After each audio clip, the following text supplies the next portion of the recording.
Good afternoon. This is December 10th, 2024.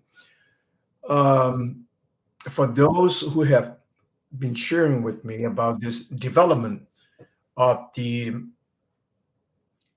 emphasis on the psychology of conscience, the subject matter of conscience um, has been the real focal point in my discussion over the past uh, 9 months. Now, almost by February, I will be in the use of the this segment of broadcasts and videos to share more with groups of my friends, professionals, and for those who are interested of this subject about in what I am discussing about the conscience, very much inspired over the years with my exposure to the teaching of Paulo Freire of Brazil. A little bit again in every segment, I give a little background. Was born in Shanghai in 1948 and lived in Macau, Portuguese colony, in 52 to 62. Why I have acquired the early part of language introduction to Latin and Greek, and then English. And 62, the family we have moved to Brazil, and obviously the Latin and Greek language exposure to the young age of 14 to Brazil, it was just open up all the more about learning, adapting the languages.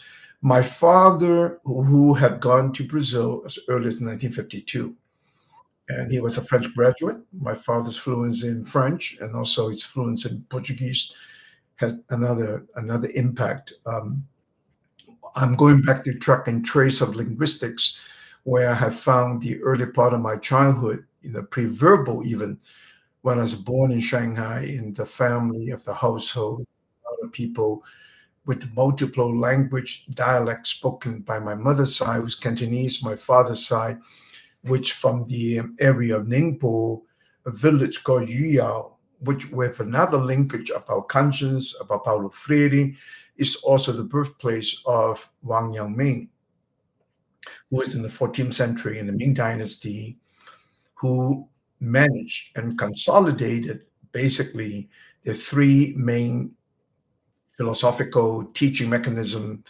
the value system of Confucius, of Lao Tzu, and Buddha by way of India. They're all in the era of 4th century BC, 500. It was a very interesting period of the Warring States, and what I really like to emphasize is that in this particular subject matter about conscience is where um, I want to highlight some of the historical mistakes made by the West with China. Very simple. You're looking back, all the three major civilizations besides China was in Mesopotamia and Egypt, where basically by way of movie and by way of history telling, the Cleopatra, who's a Greek descent in the kingdom of Egypt and destroyed by the Romans, meaning all the invaders coming in behind the other comments about the reasons for the conquest, for all the world wars, conflicts, and whatsoever, was to possess and dispossess what the grain in the valley, the production of the food in Egypt, and to feed people in Rome, and so on and so forth. And very likely the same reason for the intruders into the Mesopotamia region, and then the rich Sumerian culture or also destroyed. So the intruders, invaders coming from whatsoever region, they really do not have any appreciation of the regional culture. Even by movies, watching the Vikings coming into the area of England, northern part of England, Scotland, and Ireland, because they basically wanted land. They want to be able to have the supply of food and resources, throughout the year, not just limited eating salty fish, cat, or whatever. So I'm making a little bit of assumption here, but again, what is great about today's sharing, if this is a body of knowledge, from my point of view, my angle, looking into history with the background of the Chinese, and then my comfort level with Spanish, Portuguese, Italian, and the reading of French, English, and also what I'm saying, that I'm a cross-cultural product coming over from China, Macau, Brazil, Latin America, US, college here, and then around the world in my last 45-year business. Before I got into business in 77, my wife and I, we were both teachers in a college at University of Wisconsin at Platteville, where I got my master's degree. And then I was working at University of Wisconsin System at Milwaukee. And all this 74, 75 in my master's level, and looking for a doctoral program in 76, but not quite comfortable with the arrangement at that time in life. And we decided plunder into the world business. And for 45 years, since 1977, with a global business, starting very humble, modest, ma and pa business in Nick, Wisconsin, and eventually had took off vertical integration with the mining operations in Brazil, with the production of the gemstones and minerals, eventually transferred to Hong Kong as the base, from Hong Kong into the region of Indochina, namely Sri Lanka, Thailand, and in the use of the gem processing between Thailand and Burma border, and then eventually back to Hong Kong, and then got into the first one of the gem cutting factories of the era of business around 81, 83. And then we have carried on 45 years of a private business that went into processing, jewelry manufacturing in both Thailand and China eventually, and continue on with the procurement of stones and processing of stones with the new mines and new stones coming out to the market.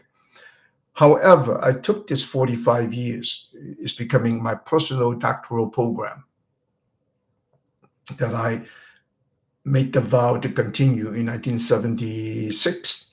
However, the sets of circumstances did not make it happen. But what I take pride of in the 74, 75, when I was working on the college campus, providing both academic advising and personal or psychological counseling, which is very unique. I developed, now I can call it the 3C counseling system. And for this 45 years in the multicultural background, give me a lot more enrichment besides academic counseling, psychological counseling. I have also the consultancy, working with the Chinese, working with the Brazilians, Latin America, putting business together, building factory in Thailand. So the multiple dimensions, the multilingual, the multicultural, the use of Spanish, Portuguese, Italian, English, and Chinese that continue.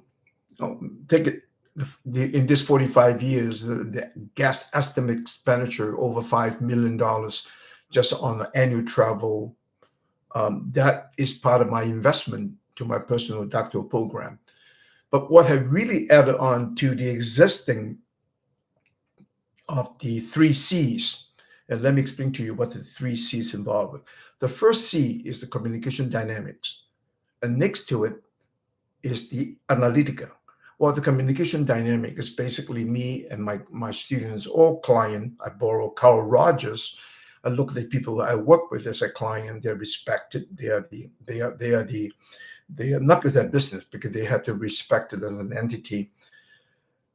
With that development, but what is in the center is the I call it the cultural sphere. The cultural sphere at that time is a college, and then the transactions, which I borrow from TA, putting into the dimensionality of my formation in the using of the TA Eric Burns three circles, adapting from the Freudian superego culture, ego, and then the ID, the biologic part of man, be food, hunger, desire, and whatsoever. I make the adaptation and say using just the three spheres, I modify the spheres in sizes and also changing the form into round, square, and triangle. Unbeknown to me, this in the use of the 3C in the analytical side of it, I'm basically, maybe intuitively, I have borrowed, less known to myself at that time, the Chinese idea about sky and heaven. The air is round and the ground, you can see the limitations. It comes in China, it's called Tian, Mount, the skies, sphere, and then D is the ground level.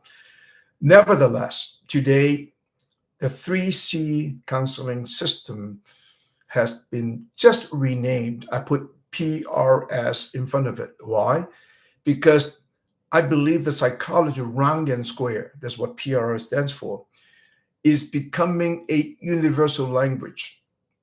Counseling psychology, coming from psychoanalysis from Sigmund Freud 100 years ago and more, had already permeating into namely the US, through the many German, Austrian, English bicultural groups in that cultural sphere of the Sigmund Freud era, into changing with dynamics like Alfred Adler, Rollo May, Gustavo Jung, who actually went into Asia and in search for his other cultural dimensions in the subject matter of human psychology. I think psychology is in the handling of human anxiety. To what level at that time and point they have the division for the psychoanalysts in psychoanalysis, they have the psychosis, more severe, and then the neurosis. We all have anxiety at any different time, under different kind of circumstances. And I see that in the coming years, the psychology of round and square will become not just raising up the study of psychology in China, and yet within the Chinese cultural context. What I really meant, China already have many elements dealing with the human psychology and in general human anxiety, but they have not the phraseology or the sentences or the language adjusted to the language of the West. The languages, I speak five, but let's put it very in total clarity. And for the last 300 years, 200 years, the lingua franca, the language of the world, is commanded by the English. The English Empire, with their global expansion, and then follow up by the American globalization in terms of force, power, and whatnot, have become English to continue. And before that is the Iberian, Portuguese, and Spanish. And in some way, in the way I'm exploring with my work in the use of psychology. When I started college in 1967 in the US, people wondering why you want to go into psychology. I said, well, I have the same purpose and reason. Be that I witnessed my family's development, conflicts, big or small, larger, or not, we are all dealing human conflicts. My question is very simple when I got into psychology. Why people fight? Why people argue? And then the next question is why we have wars? And so the human anxiety in its different level and manifestations, I think psychology today will have to be one of the global discipline, and we can start it as early as the preschool, kindergarten, first grade, and to the whatsoever age. Let me make this in a greater clarity. Impact by the last, again, 30, 40 years in since I left the university and come into private business. I'm shocked by the situation happened in Columbine, Colorado, and where I'm shocked by the Sandy Hook mass killing, and then after that, the many school shooting, and the last one is Uvalde in Texas. Another impact happened is the situation in Las Vegas when single gunman had opened fire, had killed 68 people. Prepared, prepared in a room, opened the window with ammo, ammunition, and the amount of firing power. Well, I think another factor about the psychology, but don't forget psychology now, we can add into the hyphenated psychology. In my case, I am very confident moving in to address the cross-cultural psychology. Let me explain to you how that has started. When I, between the time to Macau to Hong Kong, from Shanghai, Hong Kong, Macau, and then to Brazil, I have always been totally comfortable in my way of upbringing. When there's my father's partners, one is from Burma, and the other one is from Thailand, ethnic Chinese, but all three of them had gone to Sorbonne. All three of them had graduated from Sorbonne, and wanting to create a business on the post-war era when my father had left Shanghai. They have decided to head into Latin America, and for different purposes. My father had 7 children, 4 from my mother's side and 3 from his first marriage, where his wife had passed from childbirth, but a third child.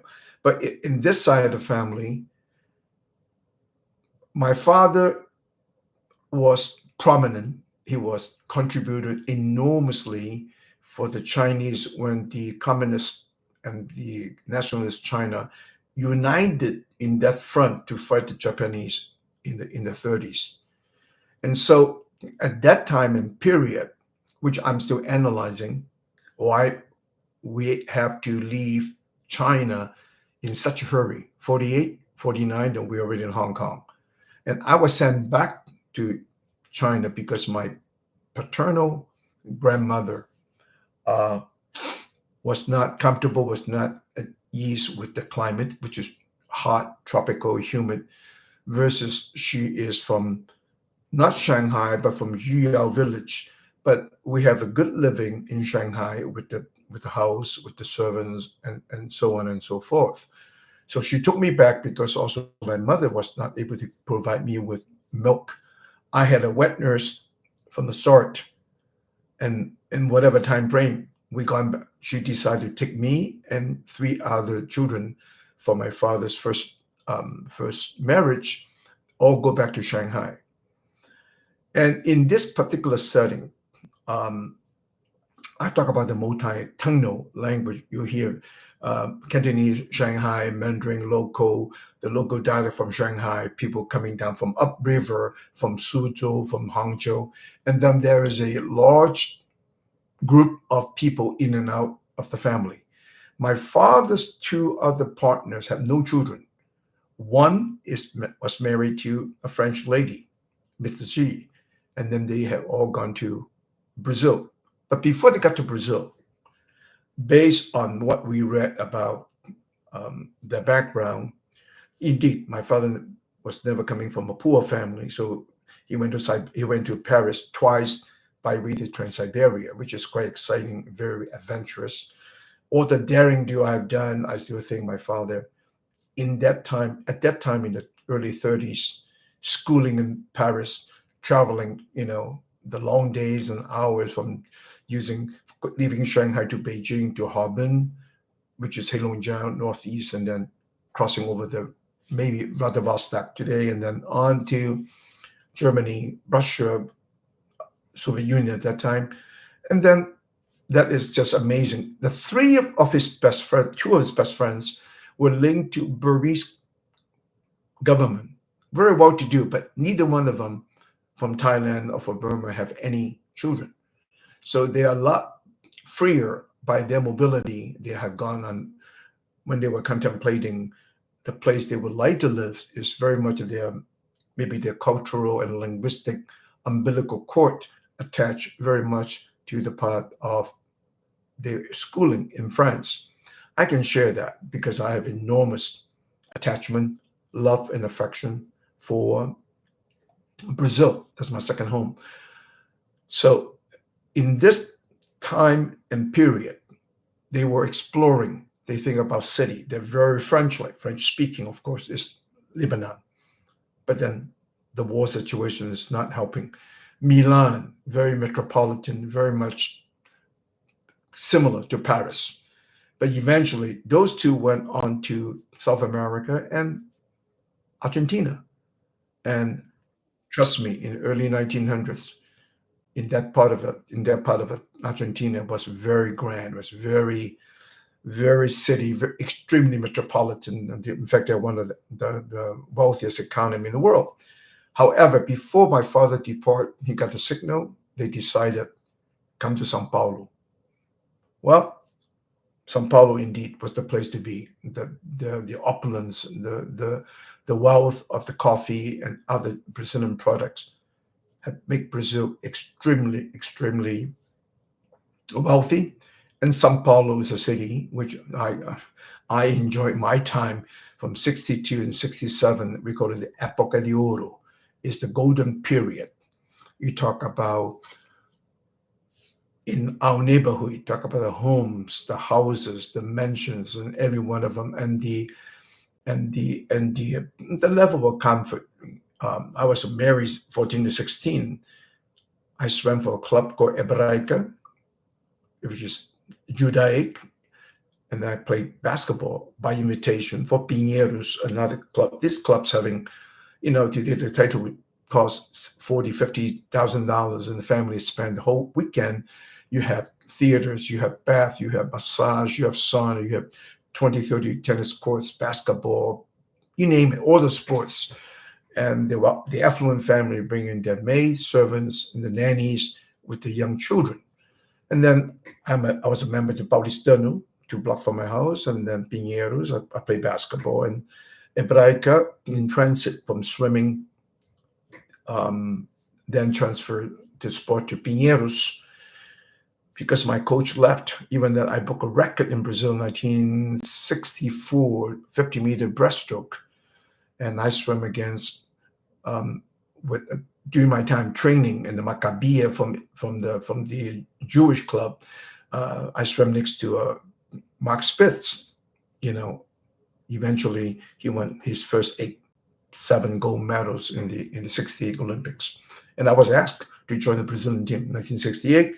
However, I was merely 2 years into Brazil in 64, and I was not qualified. I said no. I just accept the fact that I would not be able to join because I was not a Brazilian citizen at the time. But anyway, these events, the opulence, the affluence of Brazil had given me a wonderful living experience, both away from Sao Paulo in a boarding school in Lorena. I followed the same Roman Catholic school, the Salesians, from Macau to Brazil, and I've enjoyed every moment of my life with them. But in speaking about Sao Paulo, it's because my father and the 2 friends have decided to purchase a mine. And the story going on and about because Mr. Xi from Burma, with his rank and file, know the American Army Corps of Engineers and knew about there was a cutting of the supply of the insulin called mica, a mineral that the American decided to take on to Brazil, in the region where I have spent 40 plus years, in the province called Minas Gerais, in the northeast of Minas, between Minas going up to Bahia. in the two towns I had coexist living with my office in Governador Valadares, and then in the town next to it, just about an hour away north, Cortefilotoni. These were the centers of the gemstones coming in from all over Brazil. Even they can come far removed from Amazon to Rio Grande do Sul by the border, but this become a center of exchange. Is really amazing. That will be another part of my talk about the gem trade, which I have started, called the Gem Explorer. I have a GGMBA a page in Facebook, but let me see how much of that I can cover. But in this, I just found this by sheer coincidence about 10 years ago, that I had discovered my father and his two partners had already bought a mine with the Uncle Z, who's and his French wife, was the part of the link to the American Army Corps of Engineers in Burma, today Myanmar. And because also the more my research had given me the idea that in that early 50s, there were no open migration to Brazil, not for the Chinese at least. The Japanese, yes. The Japanese were involving with Brazil with the tree planting eucalyptus for paper and paper products for Japan since the 1800s, So in this particular time and point, the three of them bought the mine. And from what the general story I've heard, well, they would have to first take a flight from Sao Paulo to Belo Horizonte, which is the capital of Minas Gerais, take another flight about an hour and a half. At that stage in the 1950s, probably 2 hours.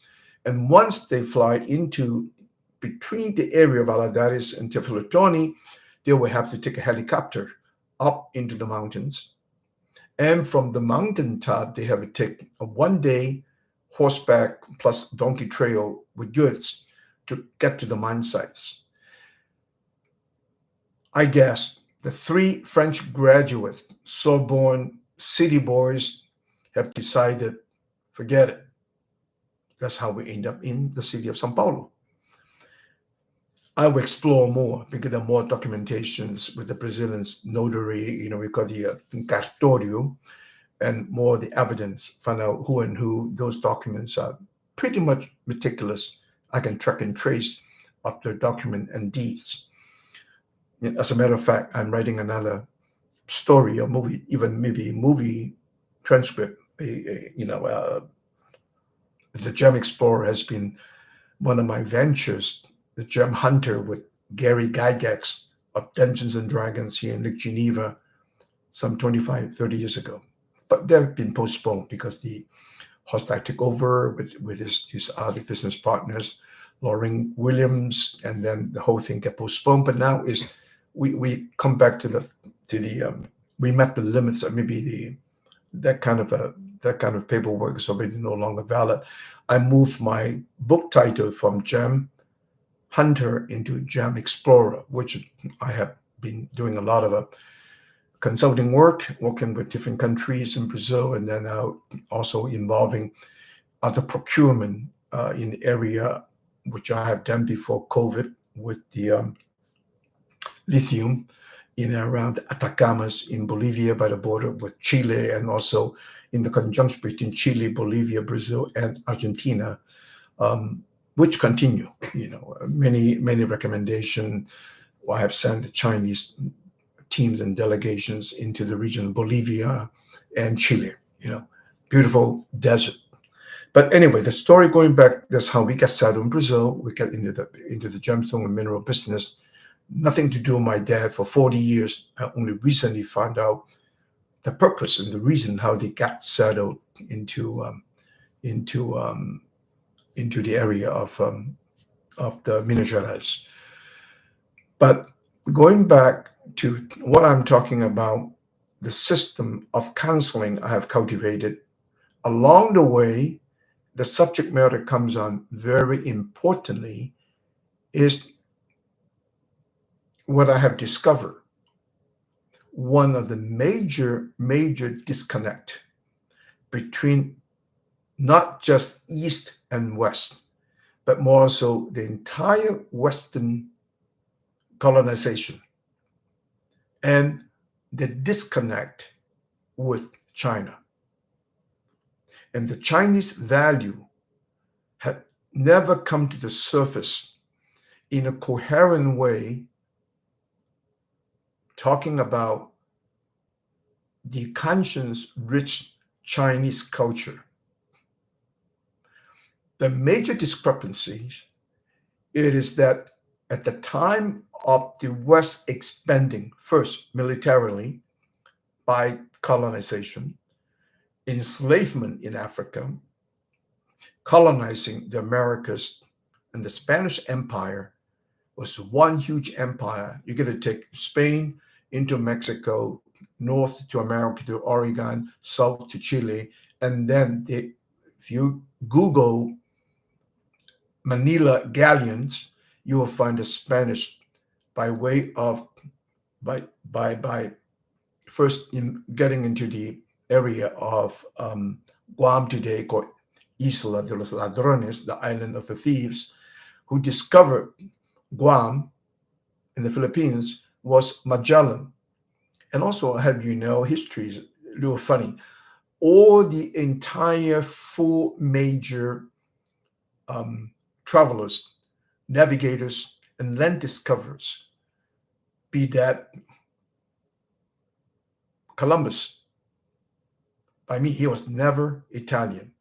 If he were ever Italian, his attachment, his knowledge about his navigation techniques and crossing over into the Antilles, into the island called Hispaniola, present day Santo Domingos and Haiti, was all directed, learned, cultivated by the school, the sailing school created by the Prince Henry in Sagres, southern part of Portugal, next to Algarve. Next one, who got into India and China eventually, was Vasco da Gama. And the third one was by accident. Pedro Alvarez Cabral had took off in 1500s and landed into Brazil. And the last one, where the Spanish want to continue on to search the passage into the Pacifics, there was Magellan. Magellan's name is Ferdinand or Fernão Magalhães, which is, again, Portuguese. So 19 years later, they went to they found the pathway, which they call it Magellan Strait, got into the Pacifics. They call it Oceania Pacifica, peaceful ocean, went onto Guam, eventually discovered the island of the Philippines, landed in Cebu, where he got killed by the natives eventually. But the circumnavigation from the Philippines, eventually ventured back to Spain, had completed the circumnavigation, and all the four major characters in this navigation were all Portuguese. Well, from that aspect, I maybe in my own way of exploring history and finding this gap between the misgiving between China and the West. This is not accusation. This is not, you cannot accuse somebody who had been ignorant about one culture to another, because ignorance is just, it's not a crime nor a sin. Using my Roman Catholic upbringing, education, I'm speaking so don't get me wrong, this is not about demonizing the West. However, you have to understand all the global conquerors, conquistadores, the Spanish, they have never respected the culture, the Aztec, the Mayan, the Olmec, and the Incas. Not the Romans, not the Babylonians, not the Aryans coming up from the plateau between Iran and India. They just looted, raided.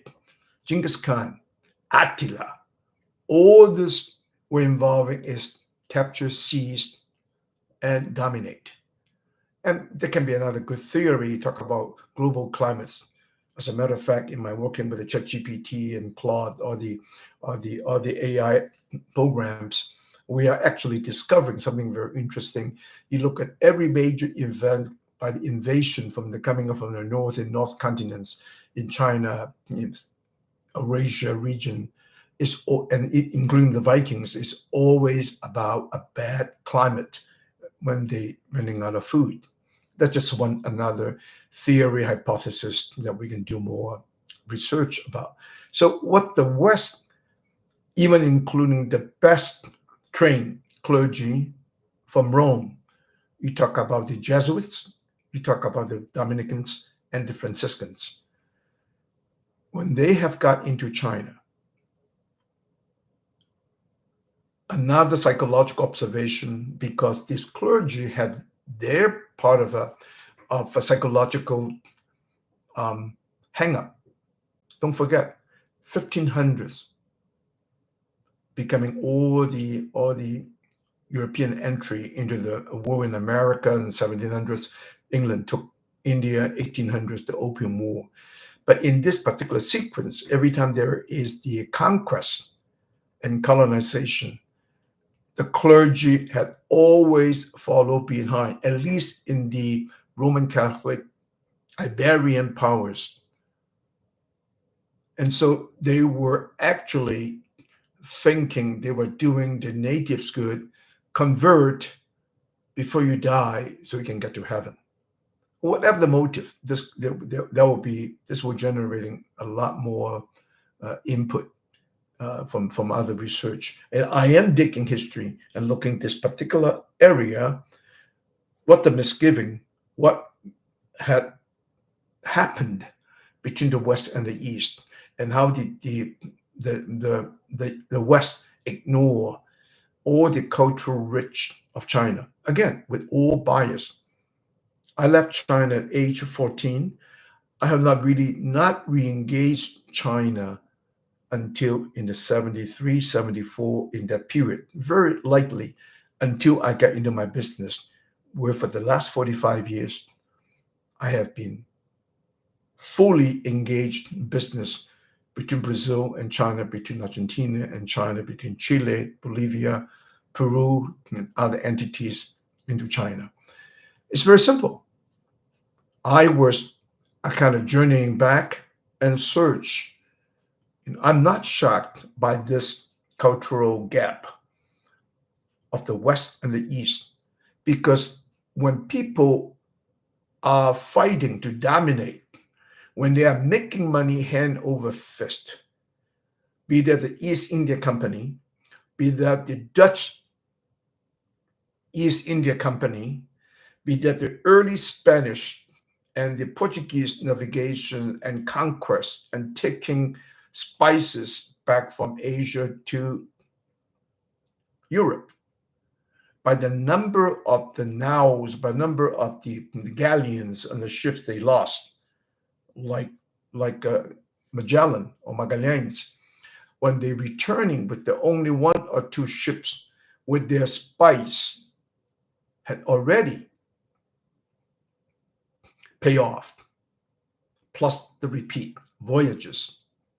No different than the time before the navigation, the only Silk Road from China to Rome. History showing us more and more the entry point to Istanbul, to the Constantinopolis or to the Istanbul.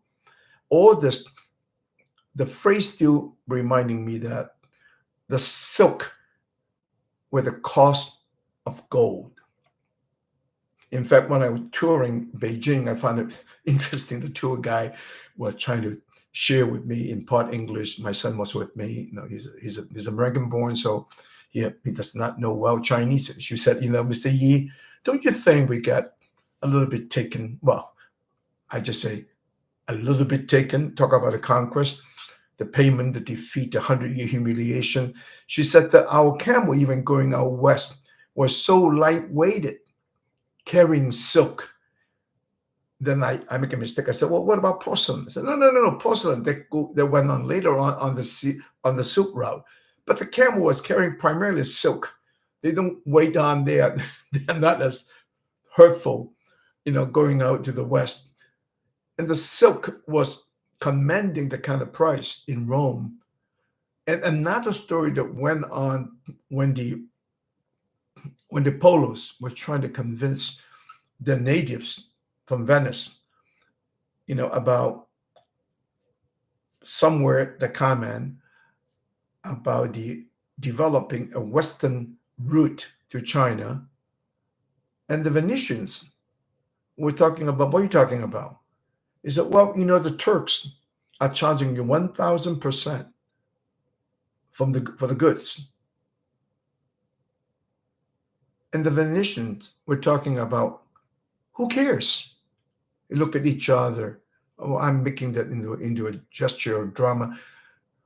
Who do we care? We make our money just as good in this part of Europe.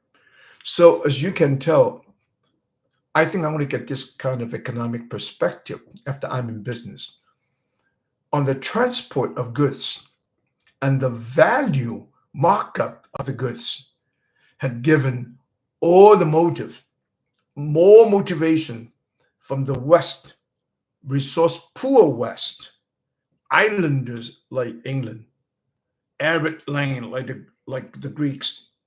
Maybe Alexander had went on to India, come close to the Chinese border. Yes, the Chinese and the Greek have met. The Aryans were actually defeated in the time of the dynasty of Shang, because modern archaeology, cadavers, bodies were found. They were Caucasians, they were the Aryans, they were non-Chinese. But the point I'm trying to get at, the global trade was so profitable for these nations and navigators. And one of the major hidden mystery of the Spanish galleon, the Manila galleons, were carrying a major product coming out today from Bolivia, the mine called Potosi, which I'm still handling the research, and how much the silver had traveled up from the Spanish control, bring it up to Mexico in the use of the port of Acapulco, and then went on 70% of the goods, silver, had gone into Manila in the use of the city of Manila, with the Chinese settlers outside of the city called Parion. I'm still researching that the Chinese were not allowing to the city in Manila because Manila city was built like a replica of the church in Mexico. And somewhat there was a little bit of a comment about, since they were not Christians, they only allowed to handle the trade outside of the city of Manila. However, there's huge part of Chinese settlements, and there were a couple, 2 or 3 times that revolt or end up with 30,000, 40,000 Chinese being killed. Most of them are coming from the part of Norfolk, Guangdong, in the province of Fujian. So the language in the entire Southeast Asia, Malaysia, Indonesia, Vietnam, Cambodia, and going all the way to the Philippines, many do speak Fujianese, which a part of the language also called Mainnan, and also today the natural language of in Taiwan, the so-called the second language other than Chinese, is speaking in Mainnan. But although the Mainnan dialect have their own, the very much of a derivatives in association with the Filipino language, with the Malay language, Indonesia. So there were some different kind of expressions, which I found out also likewise for Hakka, likewise for the Cantonese. So since I have my interest in languages, and I'm still would do a lot more procurement to look at the language communication at the time. But the silver caught on the time, the Chinese government in the later part of Ming have demanded to have the silver as a unit, as the standard base for the dynasties monetary system, and that had increased the demand for the silver. And the same silver had gone into Manila by the Chinese populations in the city, outside the city, Coparion. And then the silver also allowed the purchase, the importation from silk to raw silk to porcelain that had eventually taken all the way to Acapulco. I still find it very interesting. How did they transfer the goods from land in the port of Acapulco to cross the mountains, crossing the Sierra Madre, if I'm not wrong, and then got into Veracruz in the Yucatan, and then continue back on to Spain. A part of the story was the very quiet, what we think of very this open gesture, open story about the Portuguese navigation, about the Spanish Empire in the Americas and also in Asia, in the Philippines. There's a lot of trade secret. There is a practice called un quinto, or 1/5, maybe 20% of the silver that had gone into Mexico to Philippines to trade with China. The other 20% going back east to Spain. And that's how Spain has sustained their war, including Philip II losing the battle that we all know, the Armada, with Queen Elizabeth, or with the Protestant England, versus the Catholic alliance between Mary, Queen of Scots, and Philip II. Until the Potosi silver.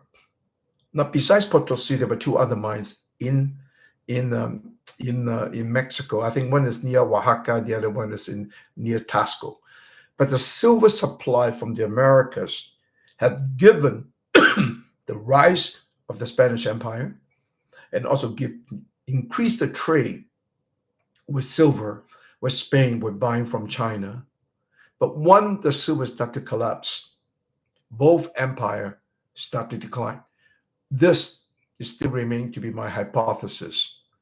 As I share with my friends here, that I'm digging into history. I'm digging into history and finding out such cultural gap by the West until today, not understanding China, had continued this ongoing Anglo-American linguistic barrier, and even more harsh today, the demonization of China. If this country I live in is spending 1.6 billion just to produce more and more negative, besides the other product blockade with China, and I think this part I'm playing, before I don't have to through accusing either one. This part of a cultural gap, the cultural dissonance, the cultural misunderstanding by the West, not understanding the Chinese made up, the Chinese psychological cultural made up, is based on the language of conscience. Conscience is also the language of the heart. Versus, I jump a little faster to let you understand, the entire West, in their way, time and moment, use the language into isms. The entire three major Western language, in their use of the isms, for example, Judaism, Catholicism, and Protestantism. Before Protestantism were Islamism. All the three, plus the fourth, they're all under one cultural umbrella or cultural sphere, which is Abrahamic, Judaic, monotheist. And by the Western rulers, conquerors, dominators, intruders, along with the clergy, they put the ISM back into Confucianism, Tao Lao Tzu's Taoism, Daoism, or Taoism, Tao, the old form of writing. That's okay. And Buddhism, they add the ISM. But in actuality, this is part of my discovery. And I will continue to speak of this in months to come, maybe in years to come, is because this huge misunderstanding, but this misunderstanding will coming into a full disclosure by seeing how China is advancing. The entire three discipline educational system, thinking system of the Chinese, or speaking the language of the heart. The heart can be translated into conscience. Conscience is written in two simple words: kind, heart, or have kindness, or have a kind heart. This is the entire advocacy by Confucius. It is the entire lifetime. By the way, Confucius never succeeded with his persuasion to all the 7 kingdoms not to war, but spend their resources to develop good people, people with virtues. If you look at the ratio of success and failure, no need to talk about failure. Confucius never succeeded to persuade all these nations not to battle. But I give a lot of credit of the warring states when there were 100 schools of thoughts and ideas to allow these many thinkers to flourish in a time of chaos, ready for war. Well, when they're ready for war, they also have money to go to war. This economic, again, affluence was generated from the 700 years of the Zhou dynasty, where to emulate the cordiality, the mannerism, endeavor, the behavior of the Zhou dynasty by advising to the kings, if you follow these rituals that had allowed the Zhou dynasty to survive, to coexist for over 700 years. But when they all failed, conquered by the Qing ruler, well, that's how China become Qin, Xin, Xin, Sina, Shina, China, China. That's what the phonetic sound eventually coming down from the most brilliant is very, very harsh. What's very powerful. But this Qing ruler had dominated, seized control, and unified China in more way than one of military forces. He had developed the total metric measurement from the length of the highway to the size of the carriage that traveled through in the Great Wall of China, and he had unified the multiple written form of the Chinese character generated then from the Shang dynasty had become the Chinese written language, continue on to today. So on the one side, he was the victorious ruler. And before that, per my observation, the Qing rulers were first. They were horse farmers. They were the horse keepers in the western part of China. But they also managed to have control of the Sichuan region today of China. A very similar story when the Manchu, the Qing rulers, before they come down to take over all the Han China, they were also horse trainers. In my thinking, logistics, movements, the cavalry, the speed has a lot to do with it. And likewise, we can talk about the Chinese emerging, be that cultural renaissance or economic renaissance. I call it renaissance because I do take pride that until China suffered the 100+ years of humiliation under the bankers, I can name the Rothschilds, no problem with that. They financed, they dominated British East Indian Company with their in-laws, future in-laws, the Sassoons growing opium cheaper than the Americans taking opium from Turkey into China. They dominate. And again, everything is about the step and pace of logistics. But this part of the Chinese global development and logistics have all coming, by my count, is the conscientological efficiency. Unlike the US, they don't have 800 ports or stations with military. With as much of the accusation about China taking technology from the West,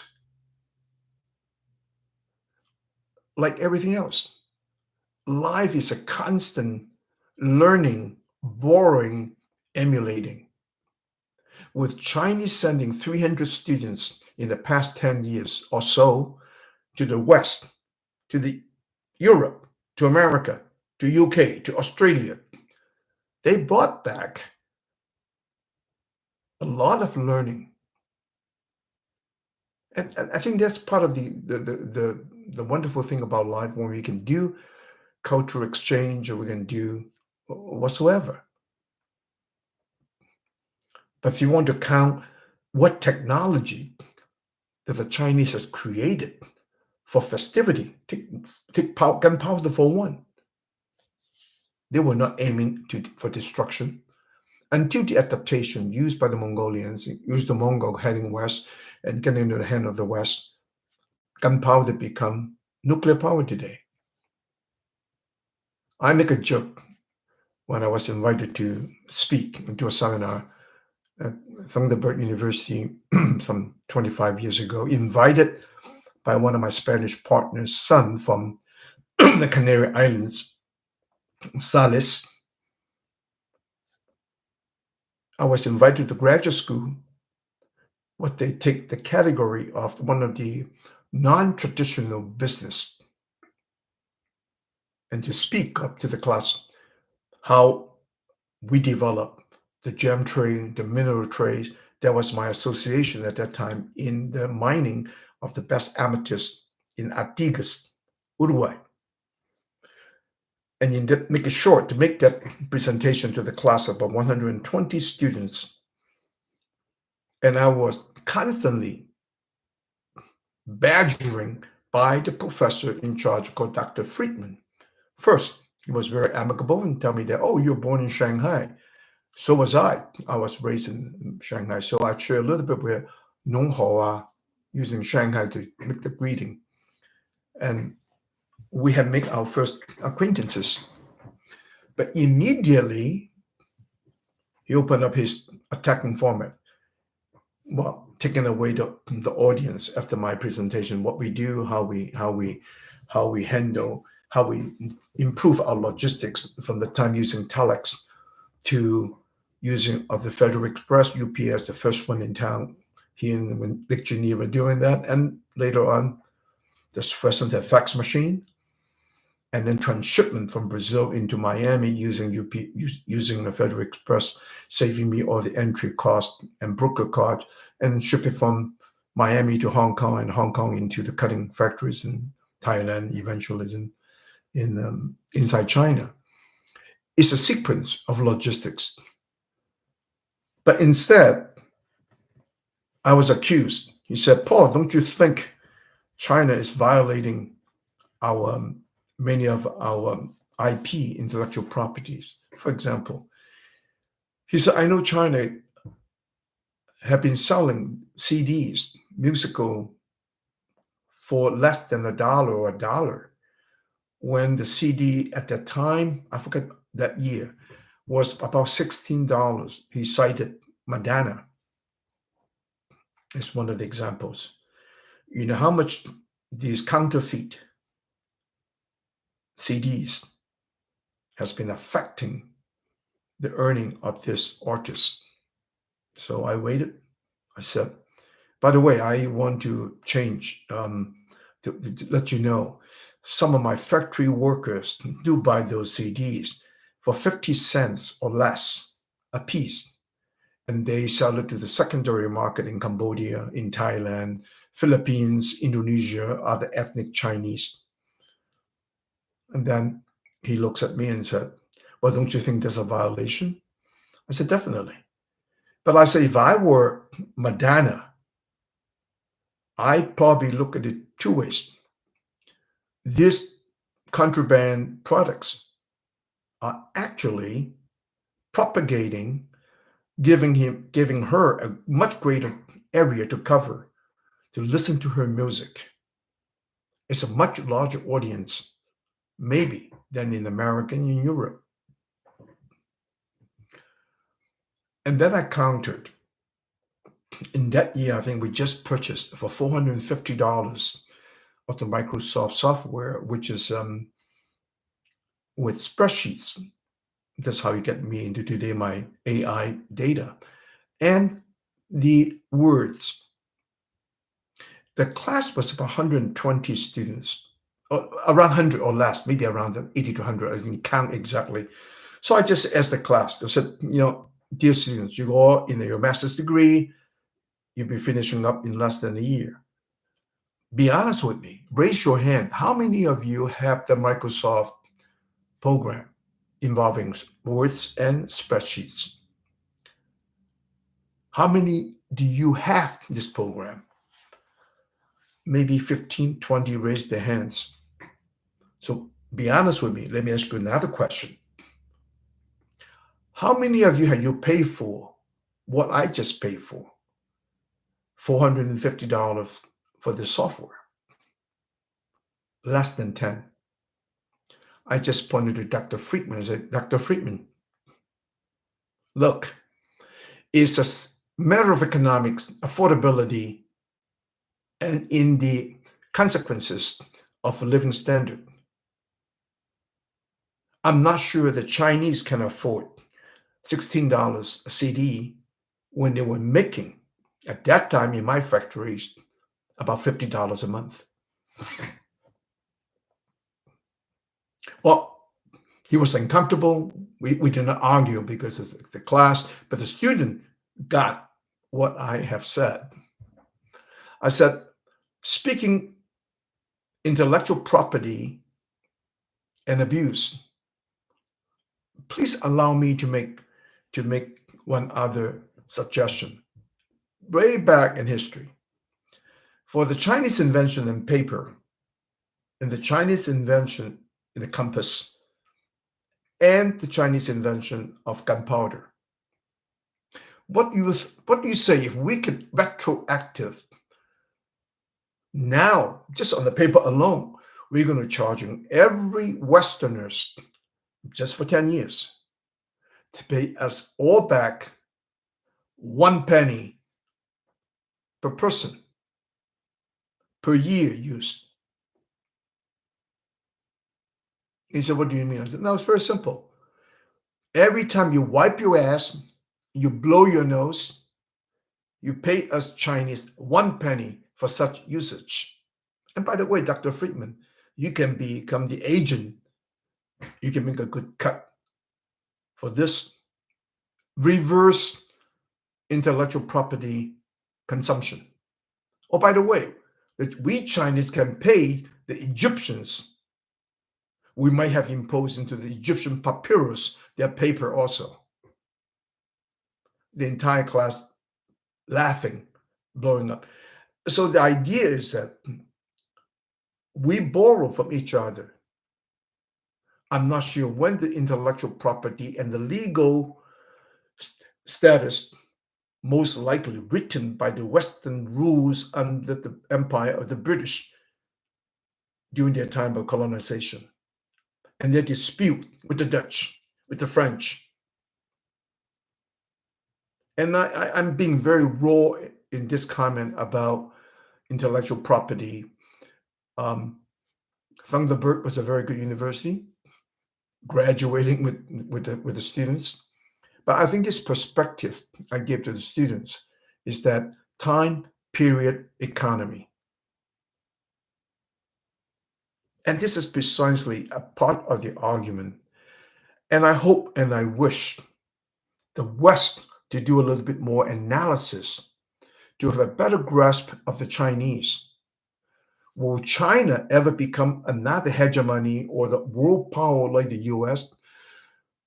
Technology had advanced.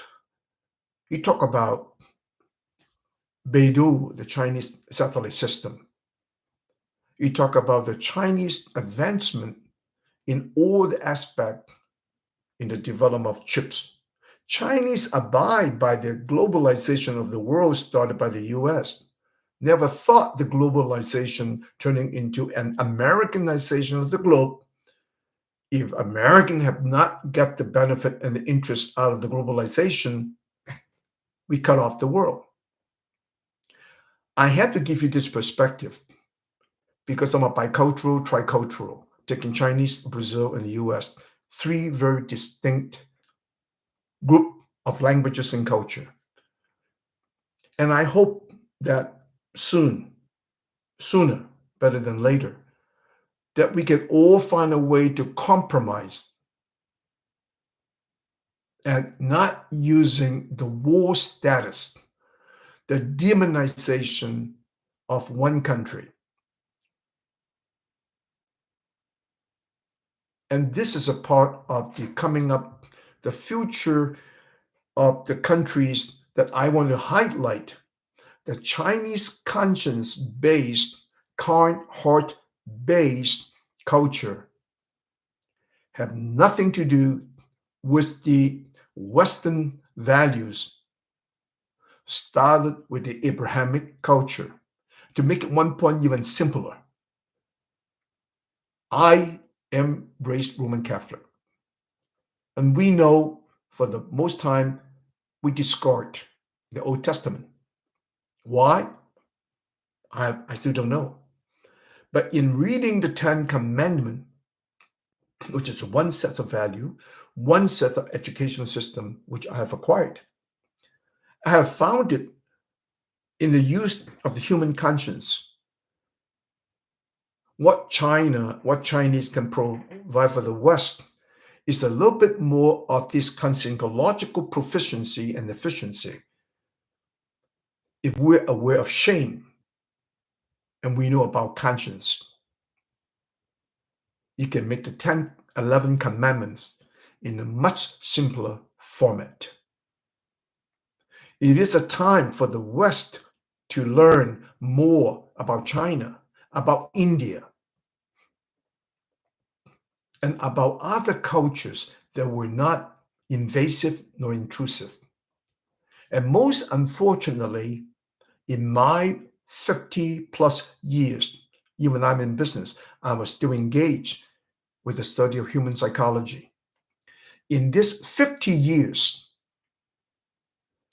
by watching the development from phrenology to the Piaget educational psychology, the Freudian psychoanalysis, with its intense sexual-based values of the id, further bastardized by his nephew, Edward Bernays, who turned this sexuality, the psychosexual dynamics, into the exploitation of the human desire, coming out of the cultural sphere of the puritanicalism of the Victorian era.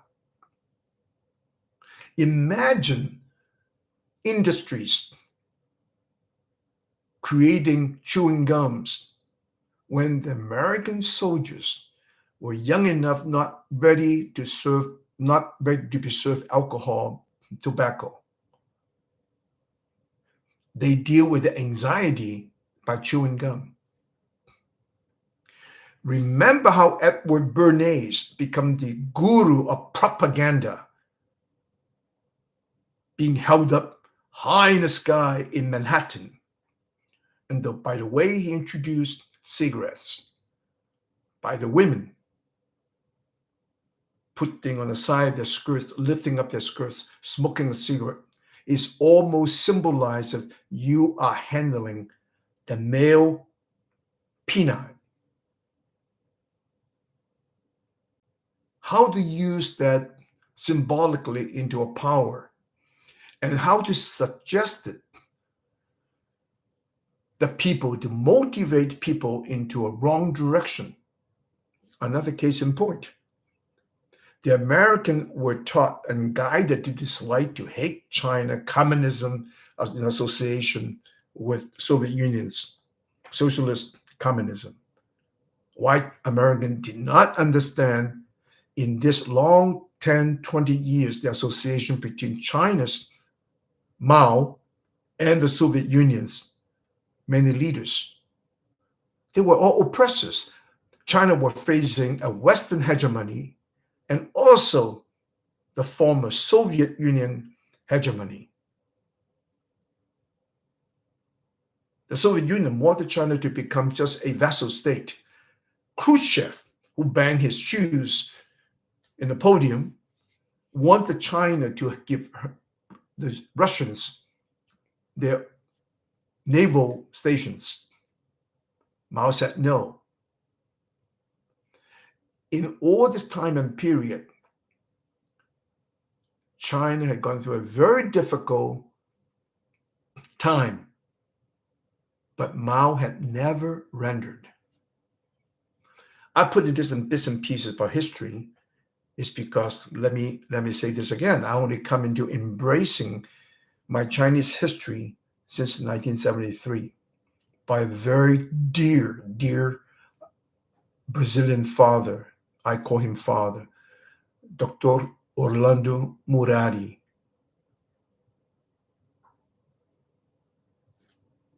He gave me the story. He told me the story about a raft. He was using the Zen values, comparing a monk when he got to the river. This story has been told many times, different versions. Got to the river, not finding a way how to cross to the other side. After much time, look, wait, there's no boatman, there's no boat, there's nothing. Then he found a couple of trees. Cut down the tree, dead trees. Remove the bark, tie the branches into a raft, having one stake, put himself across the river. And when he went across the river, he just kicked off the raft and continue on west. Well, the west is the symbolism about searching for wisdom in scriptures. A layman come to the same situation. He got to the river. Couldn't find any bowman or any other resources. Have the same idea as the monk. Cut down the tree, branches, using the bark, built a raft and went across. But once he got to the shores, he started contemplating, wait a minute, what if there's another river ahead? Instead, he bent down, he carried the raft on his shoulder. This is the part of the Zen value between a monk with wisdom. We're all facing trouble, obstacles every day. Once you learn how to tackle this situation today, you will find solutions in the future. Instead, the layman, in this case, burdening with the fear, with the unknown, not knowing what are the possibilities. In 1973, Dr. Orlando Murari had opened up my mind which had led me into reflective thinking, introspection, and had me finding my journey back to Asia and seeking not only business opportunities, but also the wisdom of the past. I hope this can leave something good for my audience. Let's continue speaking. I would like to see more people talking about the value of a conscience, the value of a non fear based guidance, psychological guidance, spiritual guidance, and most importantly, is moral guidance. Thank you.